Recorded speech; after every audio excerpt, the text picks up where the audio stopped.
अविनाश जी के साथ ही ऐसी घटना नहीं और कई शिक्षकों के साथ हुआ है। सरकार जो है क्रूरता, पाशविकता का नग्न प्रदर्शन है, अमानवीयता का। आईएएस हैं, उनका चैम्बर भी जो है एसी में रहते हैं और वहीं से डिक्टेटरशिप चलाते हैं। आपको मैं बता रहा हूँ, मैं स्पष्ट रूप से बता रहा हूँ। लेकिन शिक्षकों को पंखा भी नसीब नहीं है, स्पष्ट रूप से कह रहा हूँ। उनको कष्ट है। ये स्पेशल क्लास क्या है जी? ये ठगने का सिर्फ है। स्पेशल क्लास के नाम पर पैकेज सरकार लाती है। सरकार उसका एक अपना रूप बनाती है, मोड बनाती है कि हम स्पेशल क्लास कराएंगे। इसमें भी करोड़ों का बंदरवाट है। क्या कार्रवाई होगा बताइए? कोई व्यक्तिगत उनका ये है, मर गए हैं, संवेदना हमारी है जी। मैं ये भी कह रहा हूँ कि के पाठक ही नहीं, ये तो सरकार की नीति न गलत है जी। पाठक कौन होते हैं? आज आप एक हमसे पूछ सकते हैं, आज तो चुनाव आयोग का, अरे तो पाठक एक दिन से हैं, तो 3 साल से कर रहे हैं। कहने का मेरा अभिप्राय है कि सिस्टम को सुधारने की जरूरत है। वो केस सीजीएम कोर्ट में किए होंगे, उनको परिजन लोग किए होंगे, भाई हो, पत्नी हो, साले हैं, जो भी हैं, परिवार के जो सदस्य हैं वो कर सकते हैं और होना चाहिए इस पर कार्रवाई। देखिए, बिहार में तपती गर्मी देखने को मिल रही है और इसी बीच एक खबर सामने निकल के आई है मुजफ्फरपुर से, जहां एक शिक्षक की लू लगने से मौत हो गई है। अब जाकर कई सारे सवाल उठने लगे हैं। ऐसे में जिस तरीके से अविनाश नामक शिक्षक की मौत हुई है, इसको देखते हुए उनके खुद के साले ने कहीं ना कहीं सीजीएम कोर्ट में केस किया है के पाठक के खिलाफ। ऐसे में मुजफ्फरपुर के जो जिला अधिकारी है उनके खिलाफ भी केस किया गया है और धारा 302 के तहत यह केस किया गया है। ऐसे हमारे साथ बात करने के लिए पटना हाईकोर्ट के जाने माने अधिवक्ता डॉक्टर कौशलेंद्र नारायण हैं, जुड़ेंगे, बात करेंगे। कौशलेंद्र जी, कैसे देख रहे हैं जिस तरीके से शिक्षक की मौत हुई अविनाश नामक और उसके बाद कोर्ट में केस किया गया धारा 302 के तहत के पाठक के खिलाफ, डीएम के खिलाफ और साथ ही डीओ के खिलाफ? देखिए, कोर्ट में जो केस किया गया है, सर्वप्रथम तो मैं धन्यवाद आपको दे रहा हूं कि आप इस समसामयिक मुद्दे पर हमारा विचार जानना चाह रहे हैं, हमारा लीगल जो नॉलेज है उसको जानना चाह रहे हैं। तो केस करने के लिए उनको छूट है, कहीं कोई रोक नहीं है। परिवार पत्र दायर किए होंगे सीजीएम साहब के यहाँ। लेकिन देखिए, सबसे बड़ा सवाल है कि एक अविनाश कुमार उनका नाम है ना जी। अविनाश जी के साथ ही ऐसी घटना नहीं और कई शिक्षकों के साथ हुआ है। तो ये तो भाई सरकार जो है क्रूरता, पाशविकता का नग्न प्रदर्शन है, अमानवीयता का। आप ये बताइए, जहाँ जिस बिहार में 43 डिग्री सेल्सियस पर तापमान चढ़ा हुआ है, आज हम ही हाईकोर्ट में हैं तो हमको एसी है अंदर। आईएएस हैं, उनका चैम्बर भी जो है एसी में रहते हैं और वहीं से डिक्टेटरशिप चलाते हैं। आपको मैं बता रहा हूँ, मैं स्पष्ट रूप से बता रहा हूँ। लेकिन शिक्षकों को पंखा भी नसीब नहीं है, स्पष्ट रूप से कह रहा हूँ। उनको कष्ट है। ये स्पेशल क्लास क्या है जी? ये ठगने का सिर्फ है। आप ये 2 घंटा का क्लास करा दोगे तो स्टूडेंट बहुत महान हो जा रहा है। इसके तहत भी मैं आपको बता रहा हूँ, आप लोग नहीं समझ पाते हैं, बिहार की जनता नहीं समझती है। इसके तहत भी एक बहुत बड़ा लूट है। स्पेशल क्लास के नाम पर पैकेज सरकार लाती है। सरकार उसका एक अपना रूप बनाती है, मोड बनाती है कि हम स्पेशल क्लास कराएंगे। इसमें भी करोड़ों का बंदरवाट है। तो अगर शिक्षक अविनाश की मृत्यु हुई है तो उनके प्रति मैं भावभीनी सच्ची श्रद्धांजलि अर्पित कर रहा हूं और उनको राइट है।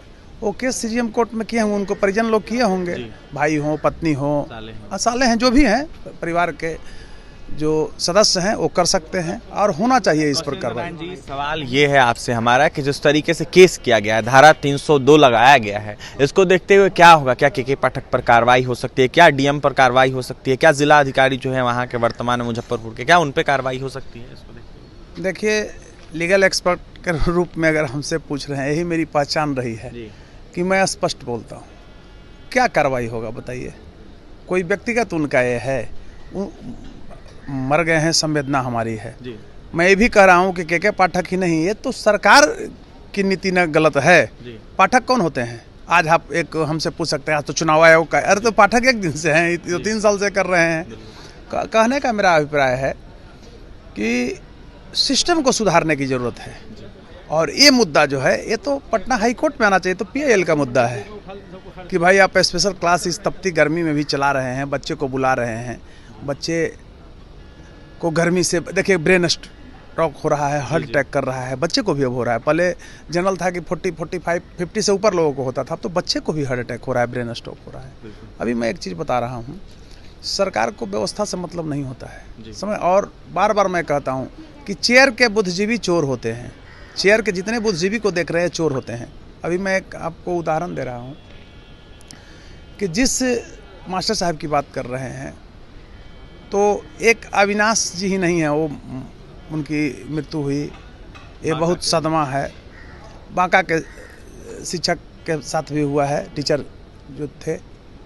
ऐसी ऐसी यहाँ दर्जनों घटनाएं घटी है, अन्य जगहों पर भी हो रहा है। होता है क्या ना कि ये लोग डंके की चोट पर यानी लाठी की चोट पर चलाना चाहता है विभाग को, और डंके की चोट पर यानी लाठी की चोट पर चलाना चाहता है विभाग को। और शिक्षा ही विभाग एक ऐसी विभाग है जो आप इस रूप में मानिए कि तुगलकी फरमान के द्वारा नहीं चलनी चाहिए। वहाँ पर मानवीयता होनी चाहिए। हमारे बच्चे, आप स्पेशल क्लास 1 महीना के लिए करा रहे हो तो कभी यह भी सोचा कि आज आप क्लास जो करा रहे हो तो कितना दूर से बच्चे आ रहे होंगे, एक गर्मी में उनके पास संसाधन नहीं होगा। तो जनरल 1 महीना छुट्टी रहता था। पाठक का मैं हर मोर्चे पर साथ दिया हूँ। गलत बोलते हैं तो मैं बोलता हूँ, लेकिन ये पाठक को आप लोग दोषी मत ठहराइए। मैं मानता हूँ कि पाठक सनकी हैं, वो हमको कहने में भी कोई नहीं है दिक्कत, कोई प्रॉब्लम है। ईगो कोई चीज़ को बनाते हैं। शिक्षा विभाग में ईगो नहीं होना चाहिए। लॉ के क्षेत्र में ईगो होगा, इमोशन होगा तो विभाग चल पाएगा? आप बताइए। तो कहने का अभिप्राय हुआ, सर्वप्रथम आप मानिए कि ये सरकार का दोष है। और मैं बार बार कहता हूँ कि बिहार में कॉन्स्टिट्यूशनल ब्रेकडाउन है। पूर्ण रूपेण मैं कह रहा हूँ कि बिहार में कॉन्स्टिट्यूशनल ब्रेकडाउन है।